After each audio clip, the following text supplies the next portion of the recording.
Survivor Series predictions. We're not gonna do the whole card because when we're recording this right now, we only know 3 matches for sure. So we're just gonna really focus on that. WWE's holding on to the last minutes to let you know the other matches. There's speculation, but we don't know anything, so we're not gonna do predictions for matches we're not completely sure about. So we're gonna just do 3. At least the 2 War Games matches are set. So first, we're going to start with the World Heavyweight title match. We know it's going to be Gunther versus Damian Priest, a rematch of their match at SummerSlam, which I was at in person. Unfortunately, saw Damian lose, but did get to see Gunther win his first WWE World Championship.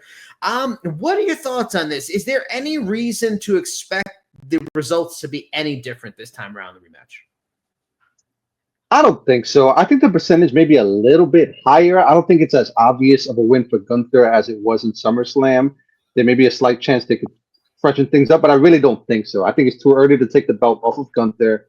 He's been tremendous with it. This can just reestablish him as a force. I do like how vulnerable they've made him throughout this feud. Like that leads me even more to believe that Gunther's taking the W, is that Damian's gotten over on him the last couple of weeks, especially like this last week on Raw. He really made Gunther look a little bit like a punk. You know, he tried to jump him doing some autograph signings, and Damian has looked cool as hell as always with his responses. So yeah, I don't think Damian's gonna pull this one out. Love the dude. I think he loses nothing from losing to Gunther, and Gunther gains a bunch from just keeping the momentum going. I think into next year, there's really no reason to take it off him.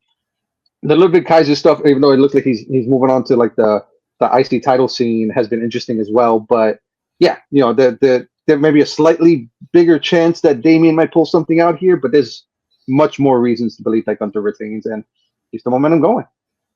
I get what you're saying about the storyline going on now, and it had to do something different. They had to try something refreshing with Gunther. That's it. I'm not a big fan of it, only because I enjoy Gunther's work just because he really is a more of a throwback, which is very new for this age, and that he is this great, very confident bad guy for good reason, and he has this unshaken confidence, and I love that about him. He's not a guy that during the matches he's like pounding the mat, screaming when things doesn't go wrong. He just kind of gives it okay, and then he's just going to hit you with some nasty stuff, and I love that because it's so different than what we've seen for so long in WWE, and seeing him kind of scared and worried and unsure of himself is unsettling for me, and I don't love it. But again, we're not going to love every storyline, and something new needed to be done. And I think you nailed it in that it's really made Damian look strong, and that's a good thing.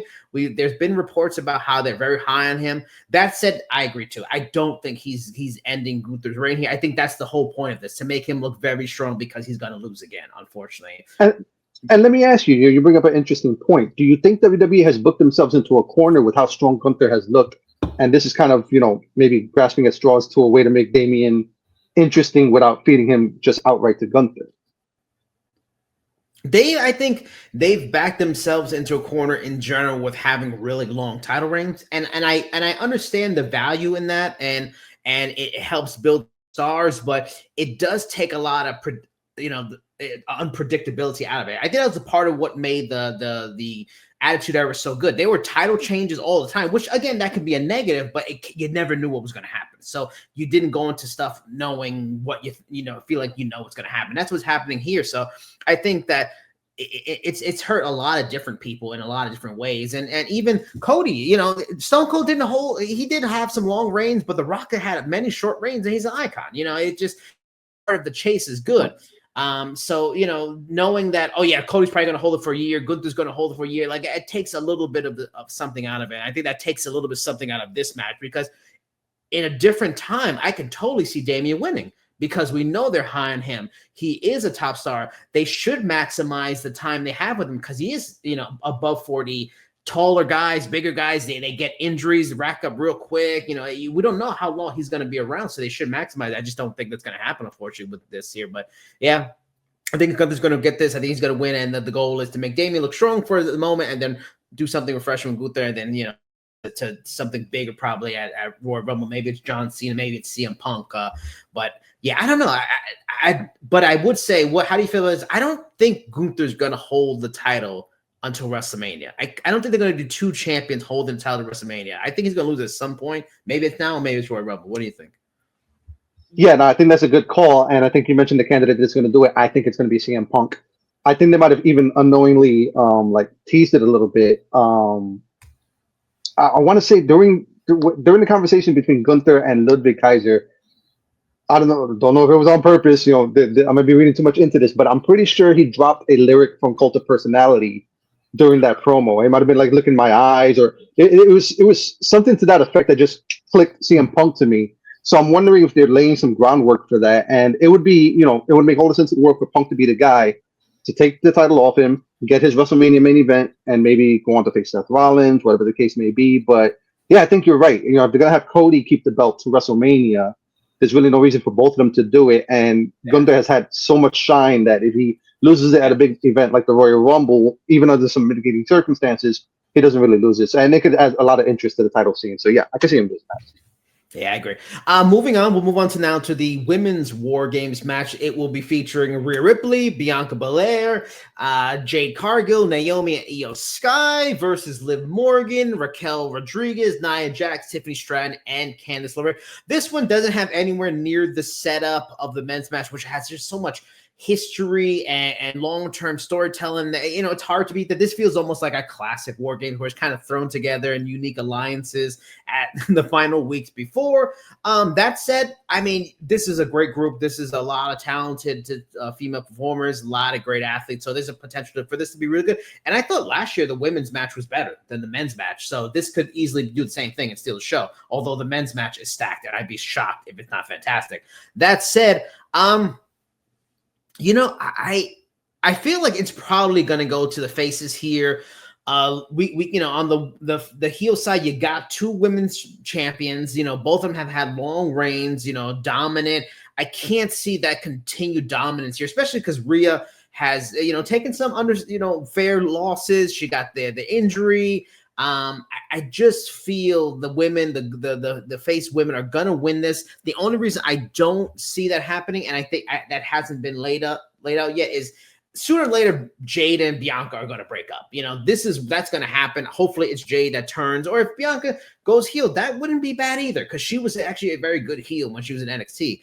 But I don't think there's been enough signs of something like that happening, to be deployed in such a big moment. So I'm going to go with the good guy ladies here. How do you see this match going? Yeah, I think this is going to be a by the numbers match. I think the faces win. And to your point, this feels a little bit more thrown together. I think more than anything, this will be just a talent showcase. Is a way to get 10 very talented women on the card. Maybe the 10 best that they can showcase in this kind of match and let her rip, and you got, new wrinkles in there. You got Tiffany Stratton in there, who could be an X Factor. Totally expect her to shine at some point. Maybe we get a moonsault off the top rope, things of that nature. We got Io Sky, who love the trash can spots, and you're wondering what she's going to bring this time around. But yeah, I don't think there's going to be too many surprises in this one. It's going to be a banger of a match, but I think the faces pull it out. I don't think they pull the trigger on Bianca and Jade yet, although that is going to happen at some point, probably closer to Mania. Regarding that dynamic, as much as I love Bianca as a heel in NXT, and we haven't seen too much of it in the main roster, I think if she would have be the one to turn, she would eat Jade for breakfast, and that's not going to do anybody any favors. I think Jade needs to be the one to turn heel.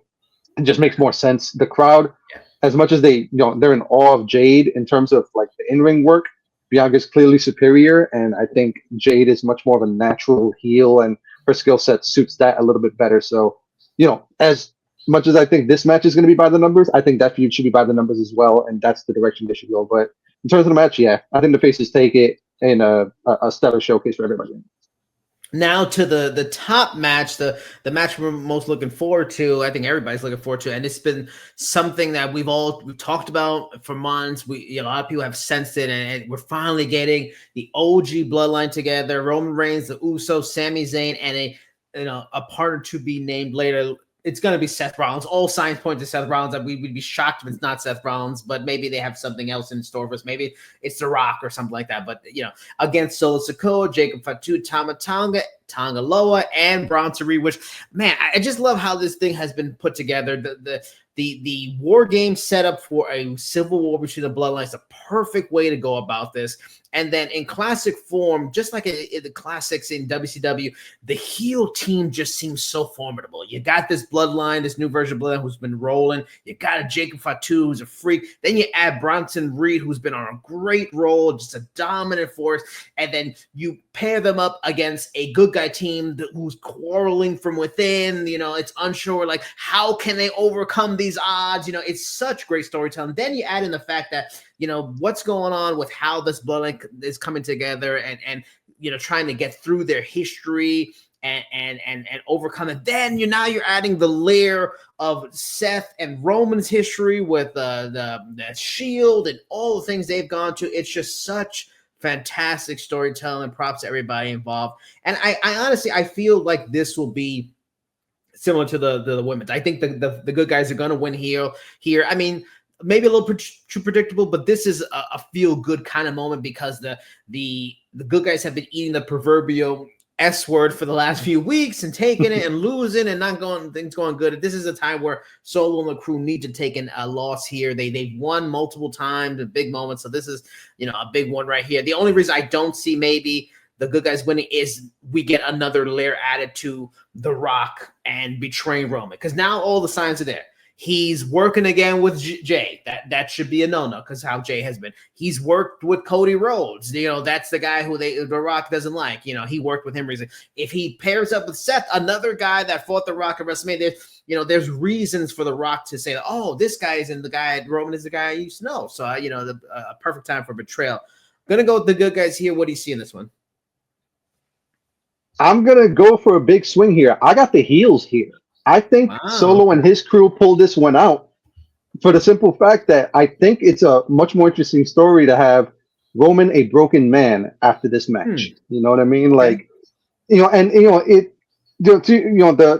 Solo's bloodline has gained a lot of momentum in recent weeks. They've had, a lot of, positive things go their way. But if they were to lose to a thrown together team, despite the history that Jay and Jimmy and Sammy have together, throwing Seth to that mix, there's a lot of turmoil to that crew. For them to lose to that kind of a crew, I think it hurts them in the long run. And this could be a signature win for Solo and his bloodline, and there's still a lot of story to tell.